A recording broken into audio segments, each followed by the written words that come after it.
Good morning everyone. मैं Rajneesh Sharma Konark coaching institute से।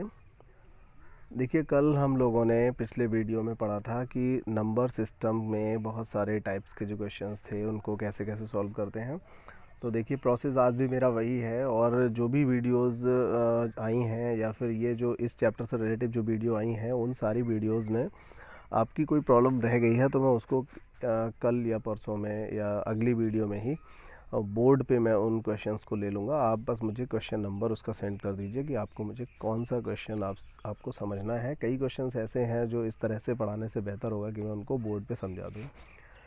ठीक है, तो अगर कोई प्रॉब्लम है, अगर आप करते आ रहे हैं, सॉल्व कर रहे हैं डेली और कोई प्रॉब्लम आ रही है तो आप मुझे ज़रूर बताइए, मैं आपकी प्रॉब्लम को सॉल्व करूँगा। ठीक है, स्टार्ट करते हैं हम। आज टाइम ज़्यादा ख़राब नहीं करेंगे, थोड़ा सा वीडियो डेली से आज लंबा होगा लेकिन ज़्यादा क्वेश्चंस भी आज होंगे।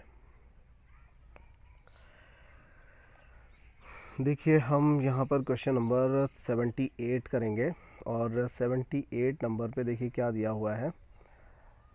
सबसे छोटी अभाज्य संख्या कौन सी है? एक सेकंड में इसको देख लूँ ज़रा।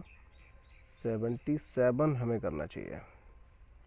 देखिए 77 है। ए तथा बी दो वास्तविक संख्याएं ऐसी हों कि ए बी बराबर कितना हो जाए?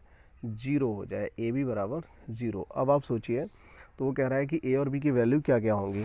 तो आप सोचो यहाँ पर अगर ए का मान 0 हुआ तो भी ए बी बराबर 0 हो जाएगा, और अगर बी का मान 0 हुआ तो भी ए बी बराबर 0 हो जाएगा, और अगर ए और बी दोनों ही 0 हुए तब भी तो ए और बी का मान 0 हो जाएगा। इसका मतलब हुआ यहाँ पर आपका आंसर जो होगा बी वाला बिल्कुल सही आंसर होगा। ठीक है, इससे अगला क्वेश्चन बहुत ही इंपॉर्टेंट क्वेश्चन है। मैंने इस क्वेश्चन को सबसे पहली जो वीडियो थी उस वीडियो में भी लिया था। ये बहुत ही सिंपल और बहुत ही इम्पोर्टेंट क्वेश्चन है। ये कई बार पीसीएसएस एग्ज़ाम में, सीजीएल वगैरह में भी पूछा गया है और बीएड में तो गिनती नहीं इसकी कितनी बार ये आ चुका है। 78 नंबर की हम बात कर रहे हैं और यहाँ से देखिए सबसे छोटी अभाज्य संख्या कौन सी है, तो मैंने आपको बता दिया था। मैं टाइम ज़्यादा ख़राब नहीं करूँगा। यहाँ पर सबसे छोटी अभाज्य संख्या 2 होती है। 79 नंबर है। 17 से छोटी अभाज्य संख्याएं कितनी हैं? तो मैंने आपको शायद ये बताया था कि 1 से 50 तक की अभाज्य संख्याओं की जो संख्या है वो 15 होती है, जबकि 1 से 100 तक की अभाज्य संख्याएं जो हैं वो कितनी होती हैं? 25 होती हैं।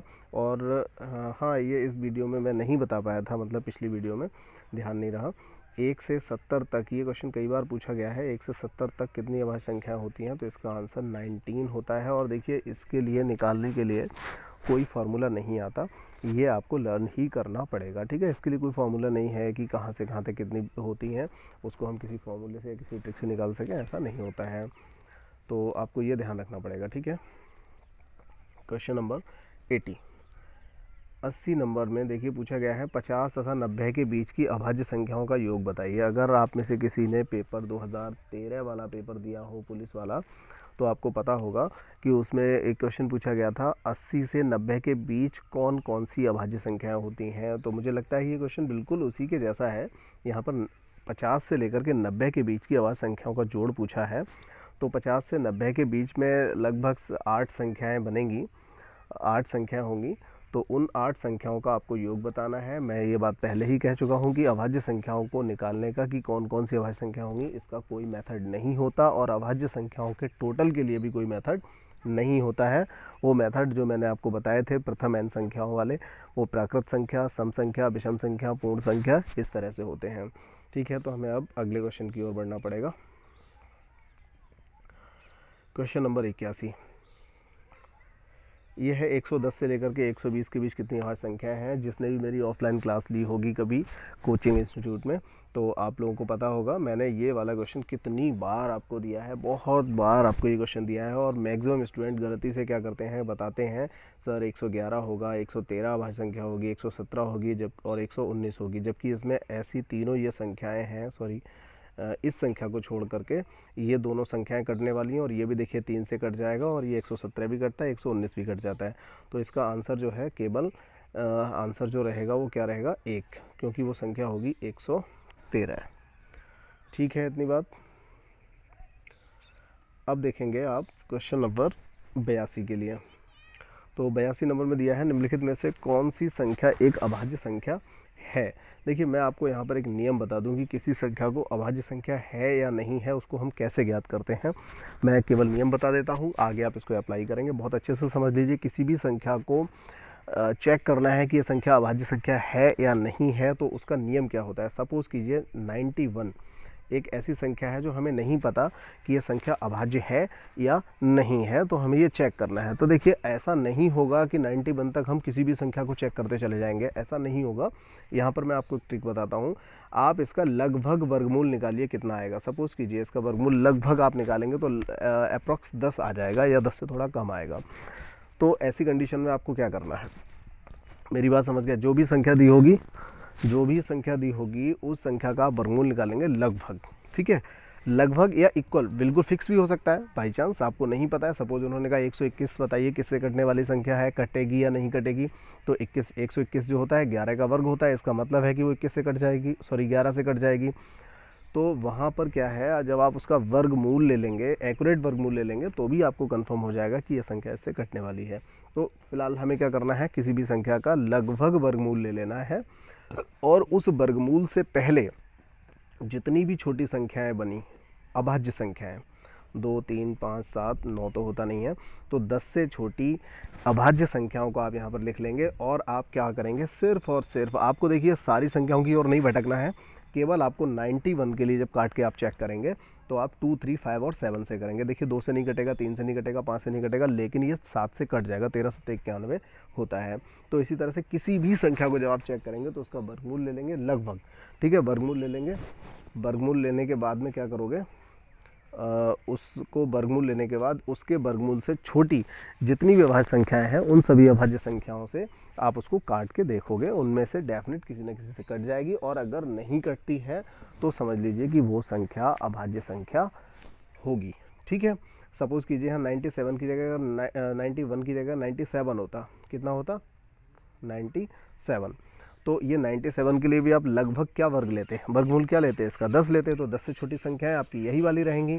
और इनसे जब आप काट के देखेंगे तो देखिए ना तो 2 से कटेगा, ना 3 से कटेगा, ना 5 से और ना ही 7 से कटेगा। इसका मतलब ये संख्या अभाज्य संख्या हो जाएगी, जबकि 91 आपकी अभाज्य संख्या नहीं थी, ठीक है। बात समझ में आ गई होगी, आगे बढ़ते हैं।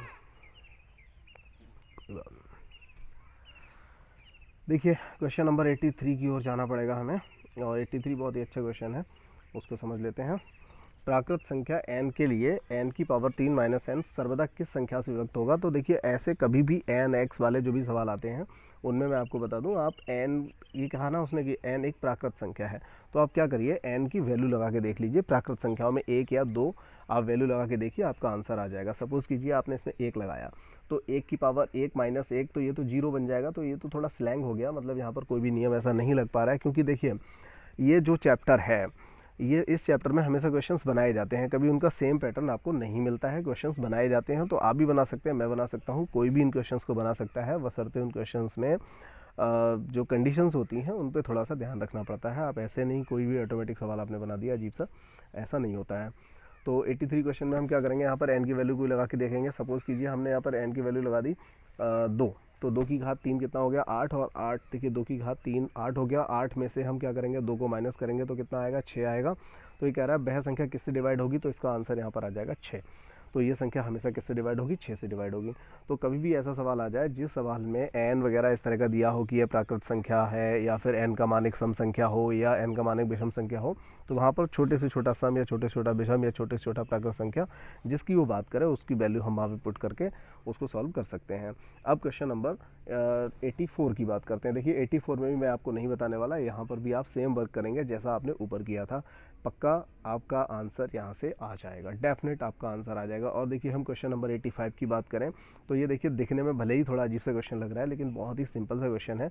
आप ध्यान दीजिए, पहला वाला जो पद है, इस पद में अगर आप देखें तो 127 और 97 दोनों ही संख्याएं हैं जिनको आप या फिर आप ऐसे समझ लीजिए, एक फॉर्मूला होता है x की पावर m प्लस या x की पावर n प्लस y की पावर n, जो होता है हमेशा x प्लस y से डिवाइड होता है। कहने का मतलब यह है जब इनकी पावर इक्वल होती हैं, ठीक है, जब इनकी पावर इक्वल होती हैं। जैसे आप देख रहे हैं कि x हम 127 को मान रहे हैं और 97 को हम बाई मान रहे हैं, तो इनकी पावर क्या है, इक्वल है। तो ऐसी कंडीशन में ये संख्या जो होती हैं वो x प्लस बाई से पूरी तरह से डिवाइड होती हैं। और x प्लस बाई का मतलब क्या हो जाएगा, 127 प्लस 97, 7 7 14, यानी कि इसमें से आंसर आपका डी वाला आने वाला है। ठीक है, बात समझ में आ गई होगी। अगला क्वेश्चन, अब देखिए अगला क्वेश्चन थोड़ा सा अजीब सा है। अगला जो क्वेश्चन है उसको आप थोड़ा सा डिटेल में अच्छे से समझ लीजिए। मैं कोशिश करता हूँ आपको समझाने की। सबसे पहले तो ये क्वेश्चन जो दिया हुआ है उसको ही पढ़ लेते हैं, और उस क्वेश्चन को पढ़ लीजिए। क्या दिया है, यदि n एक प्राकृत संख्या हो तथा n कैसी संख्या हो, एक प्राकृत संख्या हो, तथा 10 की घात n माइनस 1 के अंकों का योग कितना दिया है, 4707। कितना दिया है, 4707 दिया हुआ है। तो n का मान बताइए कितना होगा। अब देखिए यहाँ पर n का मान पूछा हुआ है कितना होगा, तो उसके लिए इस बात समझ लीजिए। देखिए अगर n एक प्राकृत संख्या है, सपोज कीजिए n का मान यहाँ पर 5 है, तो आप ध्यान दीजिए, थोड़ी सी मेरी बात को समझ लेंगे तो बहुत अच्छे से समझ में आ जाएगा। 10 की घात अगर आपने 5 लगा दिया, n का मान अगर आपने 5 लगा दिया तो क्या होगा, अगर आपने 5 लगा दिया तो क्या होगा, 1 के आगे 5 जीरो लग जाएंगे, 1 के आगे 5 जीरो लग जाएंगे, यानी कि ये जो होगी 6 अंकों की एक संख्या बन जाएगी, यानी 10 लाख बन जाएगा। कितना बन जाएगा, 10 लाख। और उसमें से अगर आपने 1 माइनस कर दिया तो क्या होगा, 9999 आ जाएगा। कितनी बार, 5 बार। कहने का मतलब ये है जितनी भी आप पावर लगाओगे, जितनी भी पावर लगाओगे, उतने ही 9999 बच जाएंगे जब आप इसमें से 1 माइनस करोगे। ठीक है, अगर ये बात समझ में आ गई है तो हम फिर आगे बढ़ लेते हैं। बता देते हैं यहाँ पर आपको कि ये सवाल कैसे सॉल्व करना है। तो देखिए यहाँ पर आप ये मान लीजिए कि 10 की घात जो n दे रखा है, 10 की घात n, इसमें सपोज कीजिए x अंक हैं। ठीक है, x अंक होंगे। अगर इसमें से हम -1 करते हैं तो ये समझ लीजिए कि x बार कौन आएगा, 9999 कितनी बार आएगा, x बार आएगा। तो देखिए किसी भी संख्या, कोई भी संख्या अगर x बार आ रही है तो हम क्या करें, उसका मल्टीप्लाई x से कर दें, तो 9x हो जाएगा। तो 9x बराबर, यानी कि उन सब का जो टोटल आएगा, देखिए 5 को अगर हम 4 बार जोड़ें तो 20 आता है, और अगर 5 की गुणा 4 से कर दें तो भी तो 20 आता है। तो हम 9 का गुणा x से करेंगे और इसको बराबर रख देंगे 4707 के। ठीक है, तो यहाँ से आप 9 से इसको काट देंगे और आपका आंसर यहाँ से मिल जाएगा। 9 पंजे 45, 9 दूनी 18 और 9 तिया 27। तो आपका आंसर यहाँ से क्या हो गया, 523। ठीक है, समझ में आ गया। थोड़ा अजीब सा सवाल है लेकिन अच्छा सवाल था। अब देखिए क्वेश्चन नंबर 87 की बात कर लेते हैं। दिया हुआ है 1 2 3 4 से लेकर के 100 तक की संख्याएं दी हैं, और कह रहे हैं कि इनको परस्पर गुणा करना है, और इसके गुणनफल में लास्ट में, अंत में, यानी कि दाईं ओर अंत में कितने शून्य होंगे, ये हमें बताना है। इस क्वेश्चन को मुझे उम्मीद है मैंने आगे भी लिया होगा। हाँ जी, बिल्कुल लिया है। तो यहाँ पे समझ लेते हैं, इसके ऑप्शंस भी सामने दिखाई दे रहे हैं। थोड़ा सा यहाँ पर भी आपको ध्यान देना पड़ेगा। मैं मिस करता हूँ यहाँ पर कि मैं बोर्ड और बाई फेस टू फेस नहीं पढ़ा रहा हूँ, आप केवल मेरी आवाज़ ही सुन पा रहे हैं। ये भी बहुत जल्दी ख़त्म होगा, और मैथमेटिक्स को मैं केवल बोर्ड पर ही पढ़ाया करूँगा। कभी बाई चांस ऐसा हो जाए तो एक अलग बात है, मैं आगे से अगले चैप्टर से हर हालत में केवल और केवल बोर्ड पर ही पढ़ाऊँगा, ये प्रॉमिस है। 87 नंबर में क्या दिया था कि 1 से लेकर के 100 तक की सभी संख्याओं का गुणा कीजिए, और इसका गुणनफल कितना, गुणनफल के लास्ट में कितने ज़ीरो आएंगे, ये हमें बताना है। एक बात आपको मैं बता दूं, 5 का गुणा जब भी हम किसी भी सम संख्या से करते हैं तो हमेशा ज़ीरो आता है। और देखिए 1 से लेकर के जब हम 100 तक की बात करेंगे तो इसमें कितनी बार सम आएगा, आप देखिए 2 सम है, 4 में तो 2 सम है। क्या है, 4 में 2 सम है। ठीक है, बात समझ रहे हैं। 4 में क्या है, 2 सम संख्याएं हैं। ऐसे ही 8 आएगा, 8 में तो 3 सम संख्या होंगी, क्योंकि हम उसको 2 गुणा 2 गुणा 2 लिख सकते हैं, और 6 में भी एक सम संख्या होती है। तो इस तरह से इनमें सभी में सम संख्याएं बहुत सारी निकल आती हैं। लेकिन बात यह है कि 5 कितने होंगे, तो आप ये समझ लीजिए कि किसी भी संख्या का जब वो मल्टीप्लाई करने के बाद में लास्ट में ज़ीरो पूछता है तो उसका मतलब ये होता है कि यहाँ पर आपको ये सर्च करना है कि इस मल्टीप्लिकेशन में कितनी बार इसमें 5 आ रहा है। ठीक है, कितनी बार 5 आ रहा है, क्योंकि सम संख्या की तो भरमार है आपके पास, बहुत सारी सम संख्याएं होती हैं आपके पास। तो कितनी बार 5 आ रहा है, बस आप ये देखिए। तो मैं यहाँ पर थोड़ा सा इसको इरेज करता हूँ, और देखिए आप खुद जानते हैं इस चीज़ के लिए कि 1 से लेकर के अगर हम 100 तक देखें तो 20 पंजा 100 होता है। 20 पंजा 100, इसका मतलब 20 बार तो जनरली 5 5 5 आएगा ही। जैसे 5 हो गया, 10 हो गया, 15 हो गया, 20 हो गया, 25 हो गया, 35 हो गया, 30 हो गया, 45 हो गया, 40 हो गया। तो इस तरह की संख्याएं जो होंगी इनमें आएगा। लेकिन इसके साथ साथ आप देखिए, आपने अभी क्या गिना कि 5 में, 10 में, 15 में, 20 में, 25 में, सभी में 5 5 5 आता है। लेकिन आप ध्यान दीजिए 25 में 2 बार 5 आता है। 25 में कितनी बार 5 आता है? 2 बार, क्योंकि उसको हम कितना लिखते हैं? 5 गुणा 5 लिखते हैं। ठीक है, इसी तरह से 50 में भी 2 बार 5 आता है। तो एक बार 5 तो हम यहाँ पे काउंट कर चुके हैं हर एक में से, और एक जो 5 5 हमने उस समय मिस कर दिया, ध्यान नहीं दिया, उस 5 को हम यहाँ पर ऐड कर रहे हैं। और देखिए एक बार 75 में भी 5 आएगा। आप 75 का फैक्टर करके देख लीजिए, क्या लिखेंगे आप? 5 गुणा 5 गुणा 3। तो एक 5 तो आपने इस 20 में ले ही लिया है, और जो बचा हुआ 5 था वो हम यहाँ ले रहे हैं। और देखिए एक बार 100 में भी आएगा। इस तरह से फाइनली आंसर इसका क्या बनेगा? 24 बनेगा। ठीक है, तो इसका 24 वाला आंसर बिल्कुल सही हो जाएगा। अब इसके बाद देखिए 88 नंबर, भाग की एक क्रिया में भागफल दिया है, भाजक दिया है, शेषफल दिया है और भाज्य पूछा हुआ है। देखिए मैं आपको यहाँ पर बता देता हूँ, आप सभी होशियार बच्चे हैं तो मैं आपको बता दूँ। एक सपोज़ कीजिए हमने यहाँ पर एक संख्या ली 17, और 17 को हमने 3 से काटा, तो 3 पंजे 15, कितना बचा? 2। सब लोग जानते हैं ये शेषफल होता है। ठीक है, ये भागफल होता है, ये वाला भाजक होता है, और ये वाला होता है भाज्य। क्या होता है? भाज्य। तो देखिए ये जो भाज्य 17 होता है ये किसके बराबर होता है? भाजक गुणा भागफल प्लस शेष। भाजक गुणा भागफल प्लस शेष। ठीक है, 3 पंजे 15, इनका मल्टीप्लाई करिए, 3 पंजे 15 और 2 इसको जोड़ दीजिए, तो ये कितना बन जाएगा? 17 के बराबर आ जाएगा। मतलब हम यहाँ पर एक फॉर्मूला बना सकते हैं, वो है भाज्य बराबर भाजक गुणा भागफल प्लस शेष। ठीक है, इसको हम बना सकते हैं। तो इस तरीके से ही आपको इस सवाल को करना था। अब आप आगे समझदार हैं, आप खुद ही इस सवाल को कर लेंगे। अब देखिए 89 नंबर, बहुत ही सिंपल सवाल है, मुझे टाइम ख़राब करते हुए अच्छा नहीं लग रहा है। 48 को किस संख्या से गुणा करें कि गुणनफल 173 और 240 के गुणनफल के बराबर आ जाए? तो आप सीधा सीधा एक काम कर दीजिए, 48 को किस संख्या से गुणा करें? मान लीजिए x से, जिससे कि ये किसके बराबर हो जाए? 173 और 240 के गुणनफल के बराबर हो जाए। आप यहाँ पे कट्टा पिट्टा करिए, जिससे जो भी कट जाए उसको काट दीजिए, और यहाँ से आप x की वैल्यू फाइंड कर लीजिए। जो भी निकल के आता है यहाँ से आप x की वैल्यू निकाल सकते हैं। अब देखिए इसके बाद हम अगले क्वेश्चन की ओर चलते हैं, 91 की ओर चलते हैं। और 91 नंबर में देखिए क्या दिया हुआ है। किसी संख्या को 136 से भाग देने पर 36 शेष बचता है, उसी संख्या को 17 से भाग देने पर क्या बचेगा? देखिए मैं बहुत सिंपल तरीके से आपको बता दूं, जब इस तरह का सवाल दिया जाता है 136 से भाग देने पर कितना बचा? 36 बचा। तो अगर उसी संख्या को 17 से भाग दें तो कितना बचेगा? तो आप हमेशा क्या करोगे? इस 17 से ही पिछले वाले शेषफल को भाग लगा देना। 17 दूनी 34 और 2 शेष आ जाएगा, यही आपका आंसर भी हो जाएगा। और आगे बढ़ जाते हैं। देखिए इसके बाद जो सवाल दिया है आपका 92 नंबर, इसको देखिए, किसी संख्या को 156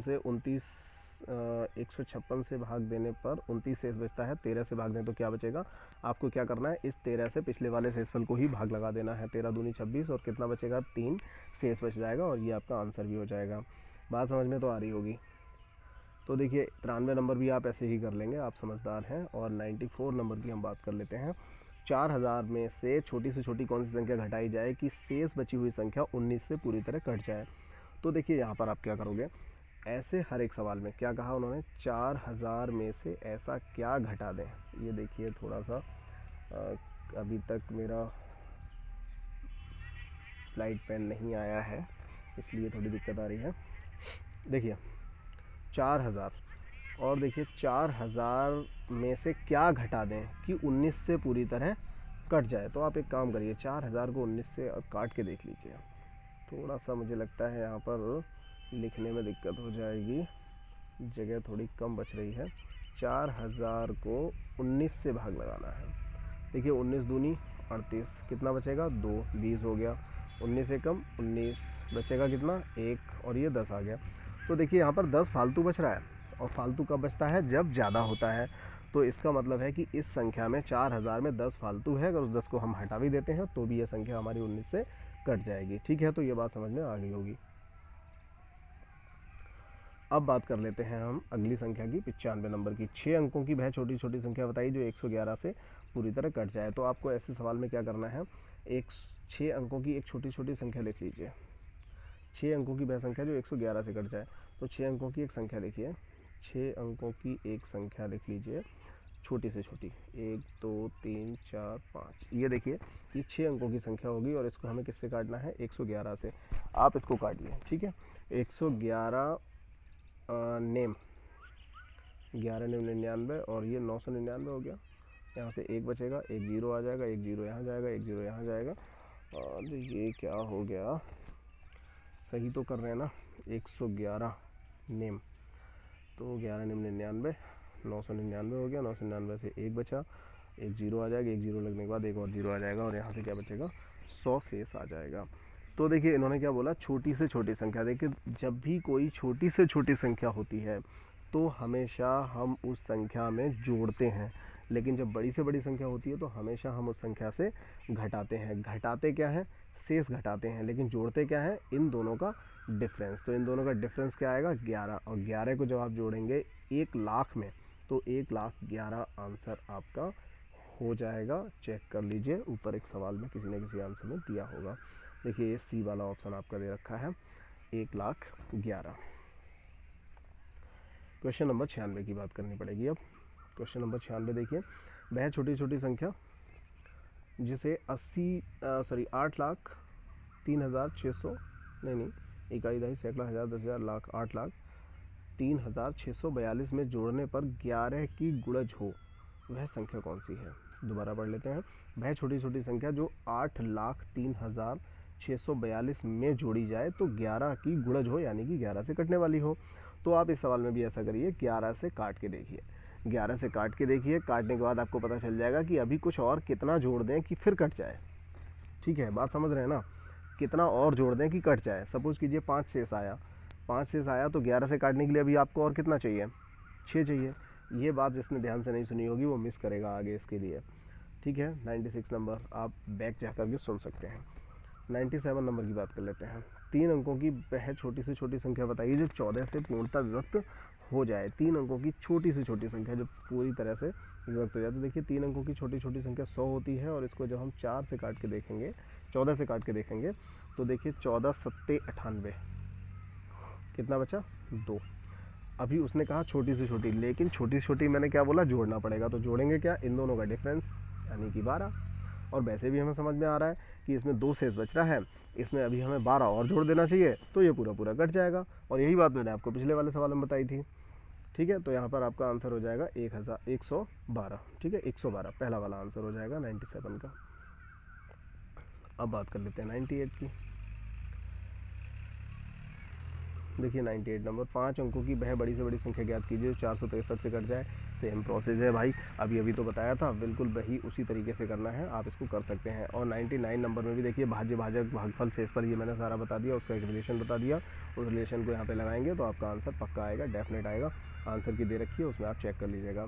इसके बाद हम बात करेंगे सीधा सीधा 100 नंबर की।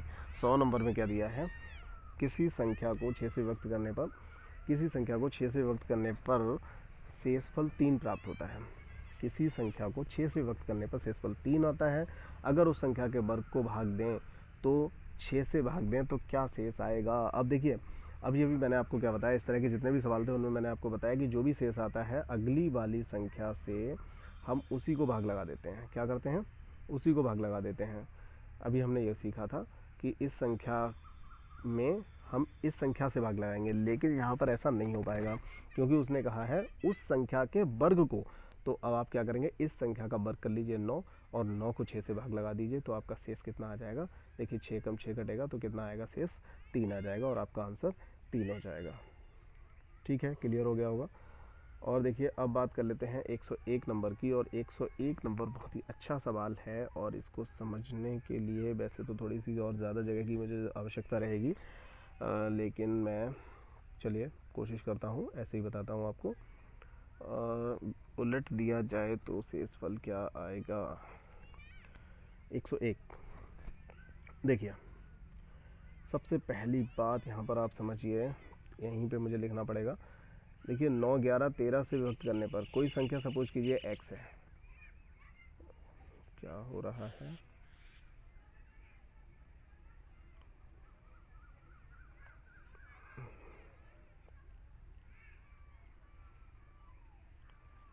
देखिए ये संख्या है कोई 9 से डिवाइड की हमने किसी संख्या x को, तो सपोज कीजिए यहाँ पर शेषफल आया 8 है। हाँ, हम यहाँ पर 8 शेषफल इधर लिखेंगे और अगली बार 9 और अगली बार फिर से 8 शेषफल आया। तो देखिए अगर हमने 9 से किसी संख्या x में भाग लगाया और शेषफल 8 आया तो कोई ना कोई भागफल तो गया होगा, और उस भागफल को हमने 11 से भाग लगा दिया तो शेष कितना आया, 9 आया। और उसके बावजूद भी तो कुछ ना कुछ भागफल फिर भी गया होगा, सपोज कीजिए z गया तो उसको हमने किससे काटा, 13 से काटा, तो भी कुछ ना कुछ भागफल तो फिर भी गया होगा। तो उस भागफल को, लास्ट वाले भागफल को या तो क्वेश्चन में दे रखा होता है कि 4 आया, 5 आया, 7 आया, 10 आया, अगर नहीं दिया होता है तो हम उसे हमेशा कितना मानते हैं, 1 मान लेते हैं। ठीक है, तो इस तरह से अब आप क्वेश्चन को करना स्टार्ट करेंगे, थोड़ा सा मेरी बात पे ध्यान देंगे तो ही समझ में आ पाएगा। यहाँ पे थोड़ा सा जी देखिए यहाँ पर ये क्या है, आप ध्यान दीजिएगा, भाजक, और ये क्या है, शेषफल, और ये क्या है, भागफल। तो देखिए भाजक गुणा भागफल प्लस शेष करिए तो जेड की वैल्यू निकल के आ जाएगी। अगर आप 13 एकम 13 और 8 करेंगे तो ये क्या बनेगा, 21, और 21 11 की गुणा करेंगे तो 9 निकल करके आएगा, मतलब 9 से 9 जोड़ देंगे, 11, 21 और 11 का मल्टीप्लाई करिए, 9 जोड़िए, देखिए 240 बन जाएगा, और 240 का 9 से मल्टीप्लाई करिए, 8 जोड़िए तो ये 2168 यहाँ से बन जाएगा। अब देखिए उसके बाद उन्होंने क्या बोला है कि अगर उसी संख्या, यानी कि जो संख्या अभी निकाली 2168 को, उसी संख्या को इनका क्रम उलट दिया जाए तो 2168 को अब आप क्या करोगे, अभी आपने 9, 11 और 13 से भाग लगाया, अब आप 13, 11 और 9 से भाग लगाएंगे। अब देखिए एकदम सिंपल है, 13 से भाग लगाइए, 13 एकम 13, तो देखिए 21 की तरफ हम भाग लगा रहे हैं, जो नीला कलम में यूज़ कर रहा हूँ, इस साइड में आप देखिए 13 एकम 13, और यहाँ से बचेगा 8। ठीक है, तो 8 और 6 ये 86 हो जाएगा, और 13 छक्का 78। ठीक है, तो 8 बचेगा, और फिर से 13 छक्का 78, तो 10 बचेगा, तो यहाँ पे हम लिख देते हैं कि 10 शेष आ जाएगा। फिर हम 11 से डिवाइड करेंगे किसको, 166 को, तो 11 एकम 11, और यहाँ से बचेगा 5, 11 पंजे 55, फिर एक शेष बचेगा, उस एक को हम यहाँ लिख लेंगे शेष की जगह पे, फिर 9 एकम 9, और यहाँ आ जाएगा 6। अब आप देखिए ऑटोमेटिक लास्ट में आपका 1 आ गया, और आपके शेष जो आ गए फाइनली वो कितने कितने आ गए, 10, 1 और 6 आ गए। तो आपका यहाँ से सी वाला आंसर सही हो जाएगा। जिसको स्क्रीनशॉट लेना है ले लीजिए, थोड़ा सा ओवर राइटिंग हो गया, अजीब अजीब सा लग रहा है, कोई नहीं, समझने की कोशिश करिए, दिक्कत रहती है तो मुझे बताइए। ठीक है, ये बात समझ में आ गई होगी। इसके बाद में देखिए 102 नंबर, देखिए ऐसे क्वेश्चंस में आप अभी क्या करेंगे, सबसे पहले आपको जितने क्वेश्चंस मिलते हैं, अगर कोई दिक्कत आती है तो आप मुझे बताइए, आपको प्रॉब्लम ज़रूर आएगी अगर आप इस तरह के बहुत सारे क्वेश्चंस करेंगे। फिलहाल आपको मैं एक मेथड बता रहा हूँ, आप ऐसा करिए, 17 की पावर 200 दिया है, मतलब 17 की पावर सम दिया है, तो आप 17 की पावर 2 मान लीजिए और उसको 18 से भाग लगा के देख लीजिए, शेष आ जाएगा आपका आंसर। ऐसे ही 25 की पावर विषम दिया है तो आप 25 की पावर विषम सबसे छोटा 1 मान लीजिए और उसको 26 से भाग लगा दीजिए, यहाँ से आपका आंसर आपको मिल जाएगा। और देखिए 104 नंबर, पिछले जो सवाल अभी हमने किए थे बिल्कुल उन्हीं के जैसा है, थोड़ा सा और आगे बढ़ जाएंगे। 106, ये क्या हो गया, 104 के बाद सीधा 106, ऐसा तो नहीं हो सकता,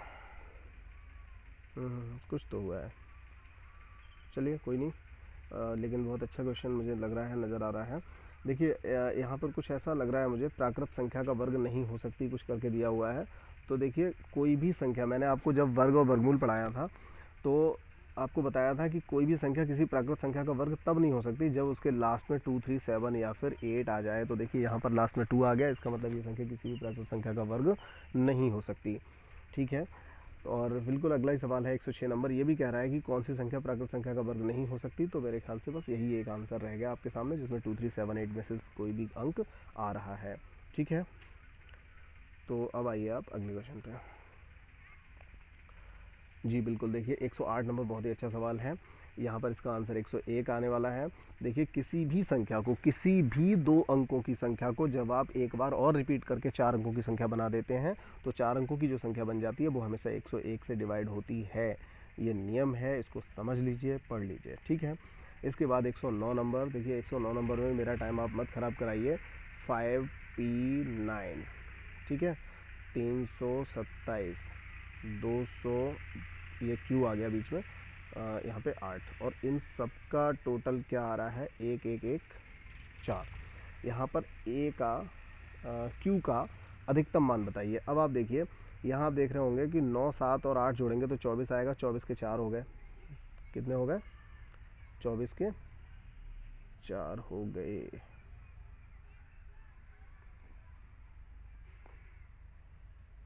ये देखिए थोड़ा सा ऊपर ही करना पड़ेगा, कोई बात नहीं। नीचे ये लिखा हुआ है 1114। तो देखिए यहाँ से 9, 7, 8 जोड़े तो ये 24 हुआ। 24 के 4 हासिल के 2 हुए। उन 2 को हम पी की तरफ ले चलेंगे यहाँ पर। अब देखिए 2 और 2 4 हुआ। अब 4 में हमें पी और क्यू दोनों जोड़ना है, ठीक है। और एक काम और कर लेते हैं, यहीं पर लास्ट वाला जोड़ लेते हैं। तो ये लास्ट वाला अगर हम जोड़ें तो ये 5, 3, 8, 2, 10 हो रहा है, जबकि लास्ट में लिखा कितना है, 11। इसका मतलब सीधा सा है कि बीच वाली जो लाइन है यहाँ से एक हासिल वाला यहाँ पर आ रहा है। तो 2 और 2 4 हो गया। तो 4 में अभी हम कितना और जोड़ें कि 11 बन जाए, क्योंकि लास्ट वाला अंक तो हमें फिर भी एक ही लेके आना है। तो यहाँ पर आपको पता चलेगा कि हमें 4 में 7 जोड़ना चाहिए। तो Q का मान 7, उसने पूछा Q का अधिकतम मान क्या हो सकता है, तो Q का मान 7 हो सकता है। क्यों हो सकता है, क्योंकि P का मान 0 भी तो हो सकता है, इसीलिए इसका अधिकतम मान 7 हो सकता है। देखिए वीडियो एक आधे घंटे की लगभग हो चुकी है, थोड़ा ज़्यादा ही हो गई है, और अभी क्वेश्चंस तो बचे हुए हैं। हम उनको अभी इस वीडियो में पूरा कंप्लीट नहीं कर सकते, और नहीं कर सकते तो फिर वीडियो को यहीं पे छोड़ना ठीक रहेगा। बचे हुए जो क्वेश्चंस हैं उनको हम अगले वीडियो में ले लेंगे। 110, ठीक है, 110 नंबर हम कर लेते हैं, उसके बाद ही छोड़ेंगे। ये है 50, 27 और लास्ट में दिया है 89 में कम से कम क्या जोड़ें कि 4 से पूरी तरह कट जाए। तो आपको क्या करना है ऐसे सवाल में, 4 से काट के ही देखना है। जब काट के देखेंगे तो कुछ ना कुछ शेष बचेगा। सपोज कीजिए 1 शेष बचेगा तो आपको लगेगा 3 जोड़ना चाहिए, तब 4 से कटेगा। 2 शेष बचेगा तो आपको लगेगा 2 और जोड़ना चाहिए, तभी 4 से कटेगा। तो आप ये सवाल भी कर सकते हैं, ठीक है। मैं अभी इसको यहीं पे छोड़ता हूँ, और इम्प्रूवमेंट लगातार चल रहा है। 1-2 दिन में बहुत अच्छी क्लासेस आपके सामने आना स्टार्ट हो जाएंगी, बहुत अच्छी क्लासेस आना स्टार्ट हो जाएंगी। अभी मैं समझ पा रहा हूँ बहुत अच्छा रेस्पॉन्स नहीं मिल पा रहा है आप लोगों की तरफ से भी, आप लोगों का शायद मन नहीं लग रहा है। अगली वीडियो जो भी होंगी उन सभी में मैं खुद बोर्ड पे आऊँगा और मैं आपको समझाऊँगा, ठीक है। सपोर्ट करते रहिए, वीडियो को देखते रहिए और पढ़ते रहिए। कोई कमी है तो उसको बताते रहिए, किस तरह की प्रॉब्लम आपके सामने आ रही है। देखिए मेन प्रॉब्लम क्या है, अभी आवाज़ की प्रॉब्लम रहती है जिस वीडियो में मैं सामने आता हूँ, और लेकिन इस वाली वीडियो में आवाज़ की प्रॉब्लम नहीं रहती है, क्योंकि मैं यहाँ पर फ़ोन रिकॉर्ड करके जब बनाता हूँ तो मेरे पास में ही बिल्कुल फ़ोन होता है, तो इससे प्रॉब्लम नहीं आती है, बहुत अच्छी क्लियर आवाज़ आ जाती है। इसी वजह से ये प्रॉब्लम आ रही है कि आपको अभी मैं ऑन बोर्ड नहीं पढ़ा पा रहा हूँ, उसमें अभी 2 दिन का समय और लगेगा, क्योंकि जब तक मेरा माइक नहीं आ जाता तब तक मैं वहाँ पर नहीं पढ़ाऊँगा। और अगर पढ़ाता हूँ तो फिर आपको अच्छे से आवाज़ नहीं आएगी, फिर बार बार आप लोग वही एक्सक्यूज़ देंगे कि सर उसमें आवाज़ ठीक से नहीं आ रही है। चलिए खैर, 33 मिनट की वीडियो हो चुकी है, हम इसको यहीं पे बंद करते हैं, अगली वीडियो के साथ मिलते हैं।